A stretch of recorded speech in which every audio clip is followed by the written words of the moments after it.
Ini yang nonton video Wonder to Wonders. Saat ini gue berada di Pulau Seram. Yes, sebuah pulau yang mungkin kita semua pernah dengar, tapi belum tentu semua orang tahu di mana lokasi Pulau Seram. Jadi, Pulau Seram adalah sebuah pulau yang terletak di utara Pulau Ambon dan merupakan bagian dari Provinsi Maluku. Selain itu, Pulau Seram merupakan pulau terbesar di antara 60 pulau yang ada di Maluku. Di video kali ini, gue bakal ajak teman-teman merasakan pengalaman dan melihat langsung betapa luar biasa hospitality dan sifat tolong-menolong di timur Indonesia. Penasaran? Let's go to the video. Selamat pagi semuanya, apa kabar? Hari ini gue ada di desa yang tepatnya lokasinya itu ada di dekat pelabuhan yang arah ke pulau Pulau Ambon. Nah, gue tuh nginep di sini semalam. Terus ini udah jam berapa nih? Udah hampir jam 12 dan gue belum jalan karena seharian dari pagi itu hujannya gila, men. Gila banget. Ini baru kering sekarang, men. Ini baru kering banget.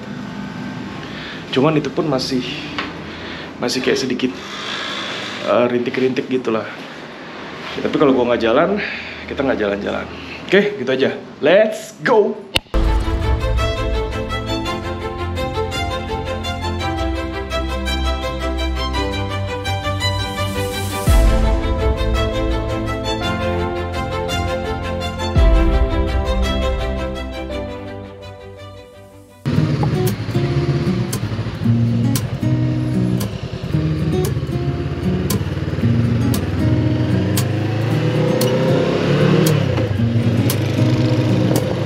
Gue mau mengunjungi seseorang dulu. Jadi gue kesini tuh gue mau ke pasar dulu. Setelah itu gue mau balik ke arah sana. Ada satu desa gue mau kunjungin. Jadi kemarin gue ketemu orang, itu orang baik banget lah, nemenin gue apa segala macem.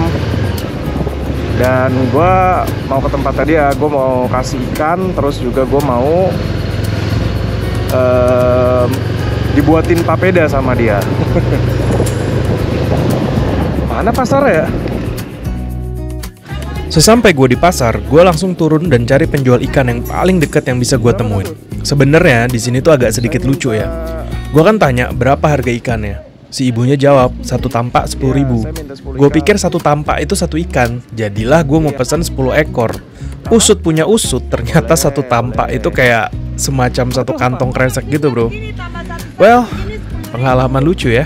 Ini 10.000. Satu mana 10.000? Ini 10.000 semua nih. Oh ya sudah, boleh satu 10.000 kalau begitu. Oh, 10.000 saja. Iya. Oh, 10.000 saja. Saya salah, nanti kebanyakan. Oh, salah antum. Nah, saya juga 10.000 deh sini. Itu 10.000. Ya, Pak. Terima kasih, Pak. Ya. Mari di sini. Gue ini sekarang mau menuju satu desa yang bernama Lohiatala untuk menerima undangan dari seseorang yang gue temuin di kapal. Namanya Pak Elis. Jadi ceritanya, semalam Pak Elis ini nunjukin tempat untuk menginap ke gue. Selain itu, beliau juga bawain gue Shopee plus nemenin gue ngobrol sampai malam.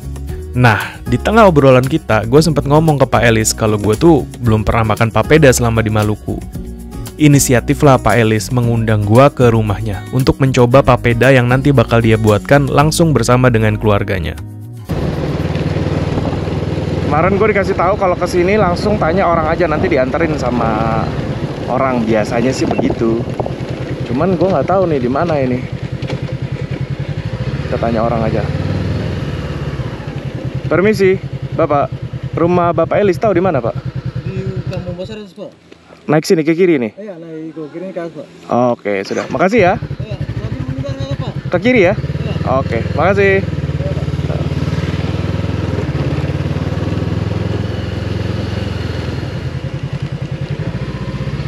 Ini bukan.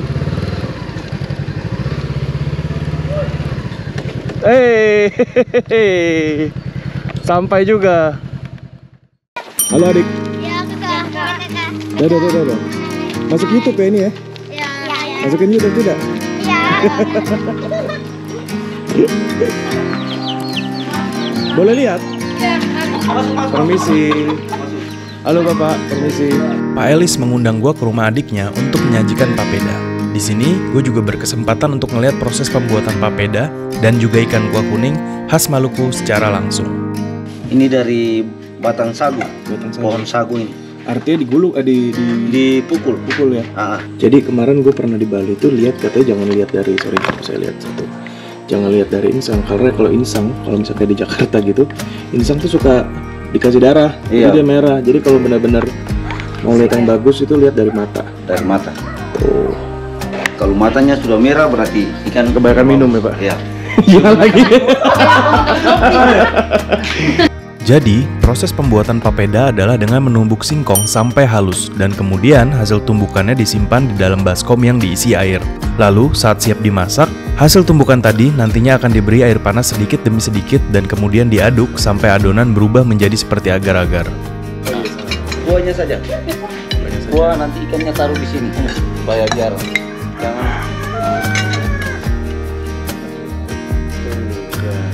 Oh gitu ya. Coba nih, makanan. Mantap nih. Ya. Enak banget, gue suka nih.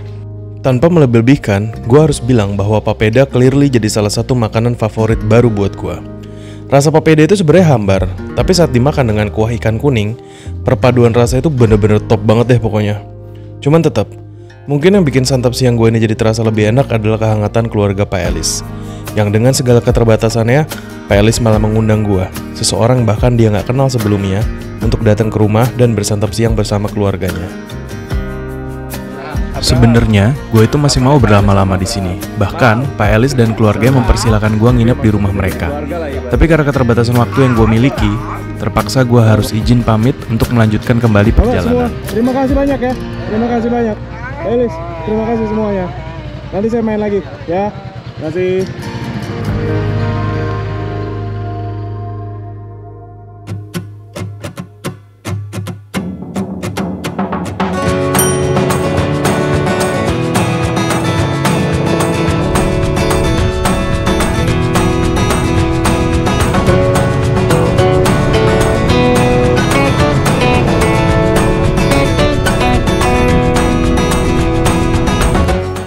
Sekarang, gue mengarah ke kota Masohi. Jarak dari Kairatu ke Masohi kurang lebih sekitar 150 km. Jadi kurang lebih ya sekitar 3 jam riding lah ya. Tapi jarak ini jadi berasa lama karena gue harus menghadapi hujan yang udah ngeguyur dari pagi.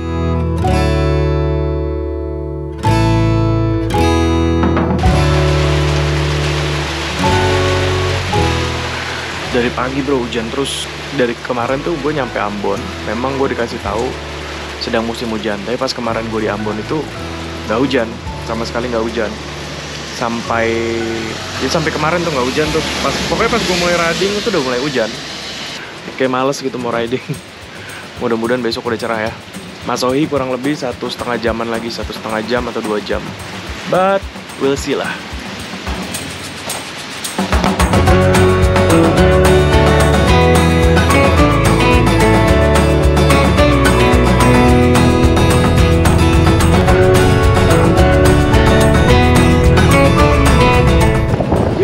Kita sampai Masohi bro,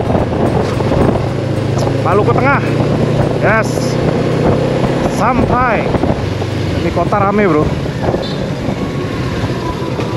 Ini kali ya kota paling gede ya di sini ya, atau di mana? Di Belu? Gue nggak tahu sih sebenarnya. Bukan juga baru kesini. Oh ini dia baru mau dibuat mall nih kayaknya. Masohi. Nah ini orang mau kanan nggak pakai ini.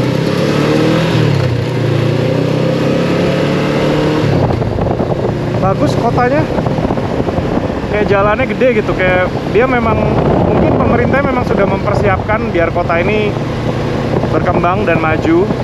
Makanya sedari awal dia udah buat jalanannya gede gini, satu jalur ada tiga jalan.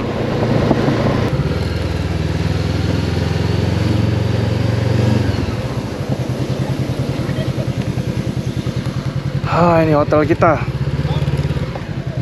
Sini,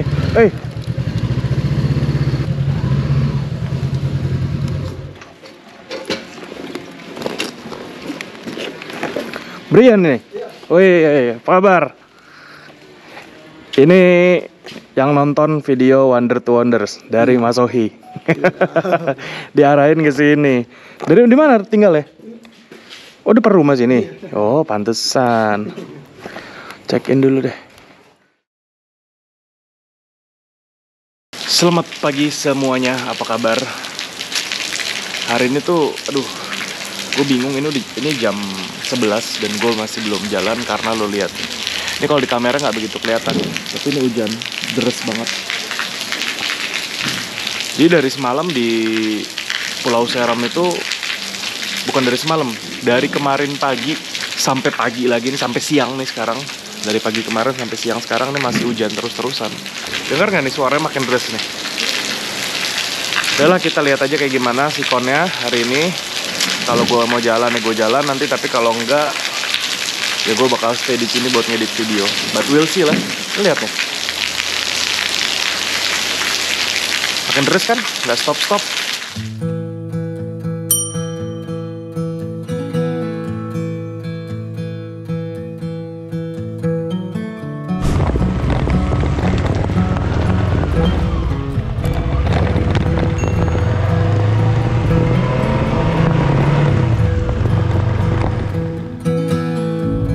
Pertamax gimana, Pak? Pertamax ya? Ada yang buat gue sedikit miris di sini. Kelangkaan BBM bersubsidi di Maluku benar-benar terlihat sangat jelas. Setidaknya gue akan cerita yang ada di kota Mas Ohi. Menurut salah satu supir yang gue ketemuin, antrian pengisian BBM Pertalite di kota ini sudah dimulai dari jam 9 sampai 10 malam, tepat setelah pom bensin tutup. Antrian BBM di sini bisa mengekor sampai lebih dari 100 meter. Dan didominasi oleh para supir angkutan umum antar kota atau desa. Orang-orang rela mengantri dari malam dan memarkirkan mobil mereka di sisi jalan demi mendapatkan suplai Pertalite. Karena biasanya tidak sampai jam 11 siang suplai Pertalite sudah habis. Gue cuma bisa berharap hal ini segera bisa dibenahi demi kenyamanan seluruh masyarakat yang ada di sini.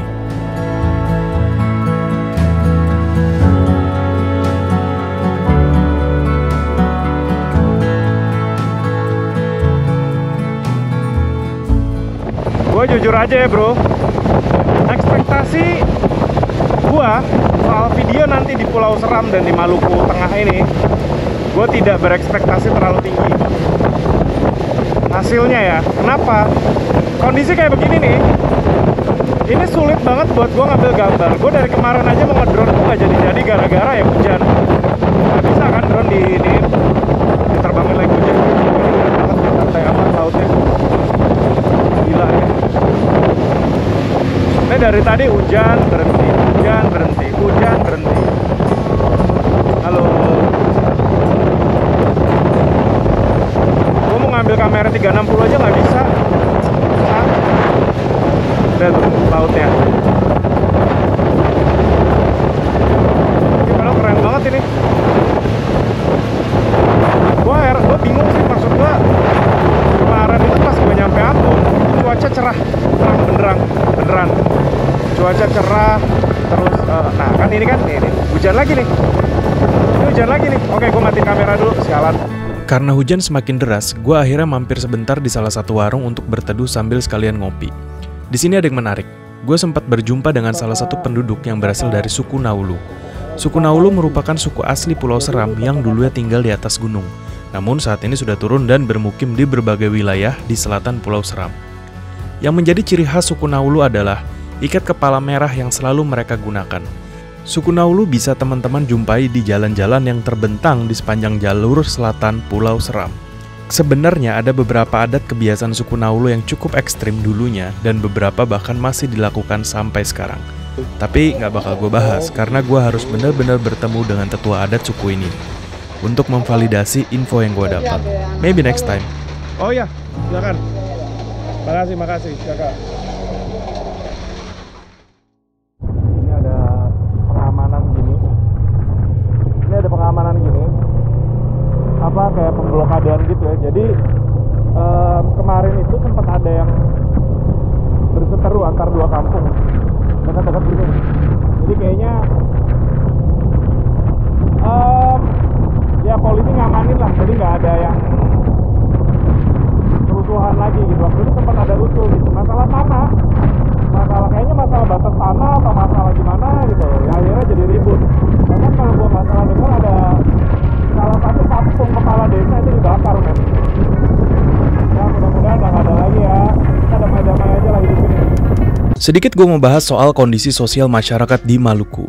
Untuk teman-teman yang belum tahu, pasca reformasi, yaitu tahun 99 sampai tahun 2002, terjadi konflik horizontal antar agama di Ambon. Lebih dari 5.000 orang dari kedua belah pihak menjadi korban. Efek domino dari konflik ini menyebar ke seluruh wilayah Maluku, termasuk juga di Pulau Seram. Walaupun saat ini semua sudah damai, gue merasa masih ada sentimen-sentimen negatif soal ini. Gue bisa bilang gini bukan tanpa alasan. Saat gue ngobrol dengan kawan-kawan di sini, mereka cerita antar kampung itu kerap terjadi perselisihan soal batas tanah. Yang jadi problem adalah kalau yang berselisih ini berasal dari dua kampung dengan agama berbeda. Konfliknya bisa berujung pada persoalan agama. Belum lagi di sini tiap kampung itu dipisah, kampung dari agama A dan kampung dari agama B. Biasanya pemisah kedua kampung ini adalah adanya pos militer atau polisi. Tujuan pemisahannya mungkin baik, biar nggak ada konflik lagi. Tapi menurut gue ini malah bisa jadi bom waktu. Ada pepatah, tak kenal maka tak sayang. Buat kalian yang nonton video ini, khususnya kawan-kawan dari Maluku, yuk coba saling mengenal saudara-saudara kita yang berbeda keyakinan. Karena dengan cara ini, kita bisa menghindari perselisihan dan hidup berdampingan dengan damai. Wih, gue kayaknya di kota kecamatan ini, namanya Tehoru. Tempat nelayan ini sepertinya. Kampung nelayan. Lumayan gede di sini. Apa gue menginap di sini ya? Gue jelajah ini tempat.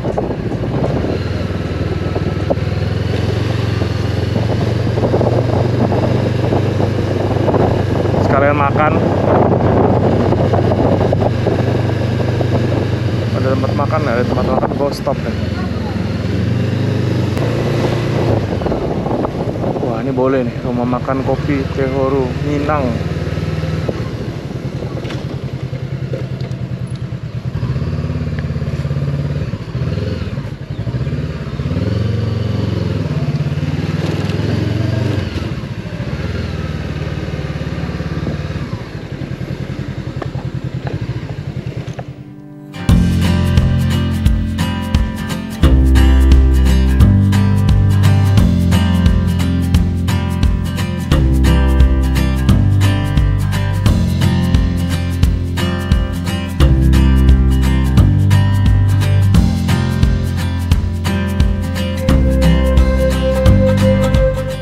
Oh ya, buat teman-teman yang baru nonton, gue sedang mengadakan giveaway jersey Wonder to Wonders untuk 20 orang pemenang. Jersey seperti ini. Bagus kan? Cara ikutannya mudah. Kalian cukup screenshot layar HP kalian atau TV kalian saat sedang menonton video Wonder to Wonders yang mana aja. Setelah itu, kalian post di Instastory lalu tag Instagram gue @arko_putra. Jangan lupa, kalian jelas harus sudah subscribe YouTube Wonder to Wonders dan juga follow Instagram gue tentunya. Pemenangnya bakal gue undi dan umumkan di Instastory tanggal 20 Oktober ini. Semoga beruntung.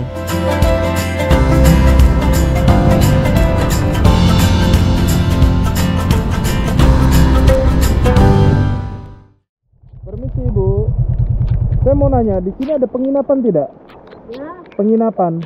ada tapi di sana, di atas. Kampung Dari sini lewat mana? Jalan kata sama kanan itu ada pohon di situ di jalan di kompleks Mandala. Kompleks Mandala. Iya. Oke. Ada penginapan. Kalau di sini tidak ada ya? Jamila di situ. Ah, ya sudah. Baik, terima kasih Ibu.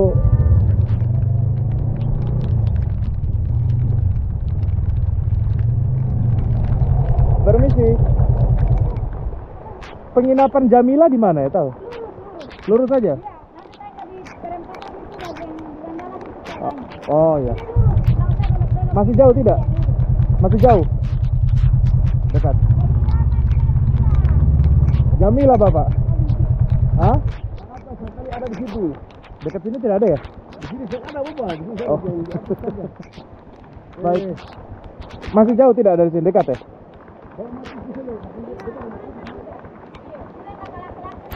Oh, Bapak mau ke atas? Oh, tidak apa-apa Pak. Terima kasih ya.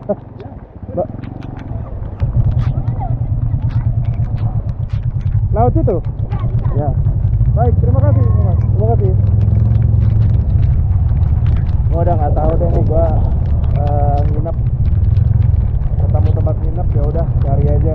Gua udah kayak begini, pusing bro, capek banget, gila lu. Kayak udah parah banget. Gua juga nggak tahu lu denger gua atau enggak nih, bacot gua ya. Pasti, aduh nggak tahu, ini gue udah kayak masuk desa.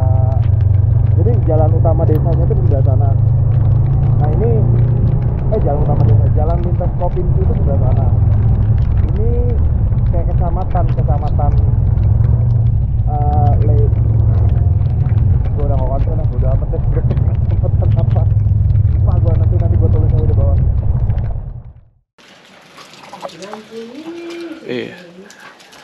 Jadi gue menyerah. Gue di kampung Laimu sekarang. Ini letaknya di, udah nanti gue kasih map aja lah, gue kasih lihat map. Jadi kan harusnya ke hari ini tuh ke Tobo itu, cuman nggak mungkin sempet. Seharian gue udah capek banget, dihajar hujan, hampir nggak ada keringnya sama sekali. Paling kering cuma 10 menit terus hujan lagi. So ya, gue stop. Gue udah capek banget tadi, udah ngantuk, udah sampai kesel sendiri tadi. To be honest, ini perjalanan paling the worst yang pernah gue alamin karena cuaca ya. Cuman so far ya pemandangan sih oke lah. Sayangnya gue nggak sempet stop kemana-mana ya karena itu tadi hujan. Ya gitu aja. Cek. Gue demam nih. Duh, nggak tahan gue. Nggak tahu bisa apa enggak. So, saat gue sampai di Laimu, sehabis mandi badan gue itu langsung drop dan gue terpaksa harus stay di sini selama 3 hari 2 malam. Gue sempat dapat perawatan dari puskesmas deket sini, tapi badan gue tetap nggak bisa diajak kerja sama. Akhirnya mau nggak mau gue coba kontak teman-teman di Ambon dan gue bersyukur semua di Ambon sangat baik dan mau membantu gue. Hari terakhir di Laimu, gue dijemput oleh salah satu adik kenalan gue di Ambon, Anteria, yang kebetulan kerja di daerah sini. Dia bantu bawa motor gua dan gua menumpang mobil truk sampai ke Tehoru, lalu dilanjutkan dengan naik angkutan umum sampai ke Masohi.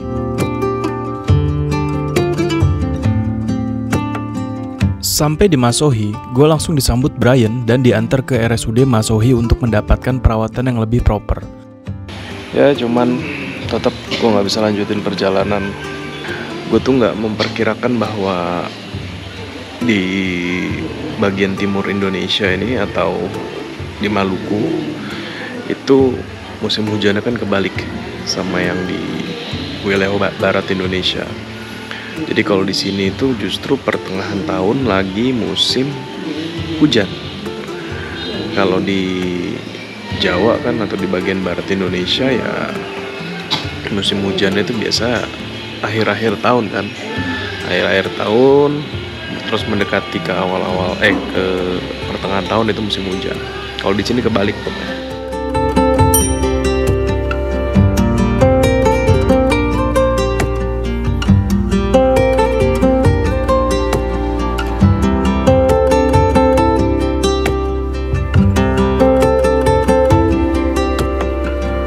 Gue ini belum sembuh total sebenarnya. That's why gue stay dulu 3 hari sampai kondisi gue bener-bener sehat. Baru gue riding balik ke Ambon. Selain itu, kebetulan hujan baru berhenti setelah 3 hari gue ada di sini. Hari terakhir di Pulau Seram ini bisa dibilang hari yang paling cerah sepanjang gue berada di Provinsi Maluku. Hampir nggak ada awan sama sekali sepanjang perjalanan dari Masohi ke Pelabuhan Kairatu. Well, walaupun saat gue sampai di pelabuhan, awan gelap mulai menutupi langit dan bener aja. Setelah itu hujan mengguyur sampai gue memasuki Pulau Ambon. Buat gue, walaupun perjalanan kali ini bisa dibilang gagal, tapi ada satu pelajaran berharga yang gue dapetin.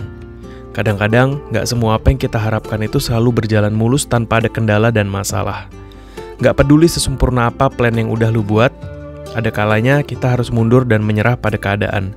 Bukan berarti kalah ataupun pasrah, tapi lebih kepada mencoba memahami bahwa ada hal-hal yang memang sebaiknya tidak dipaksakan. Walaupun gitu, buat gue perjalanan ini nggak 100% gagal.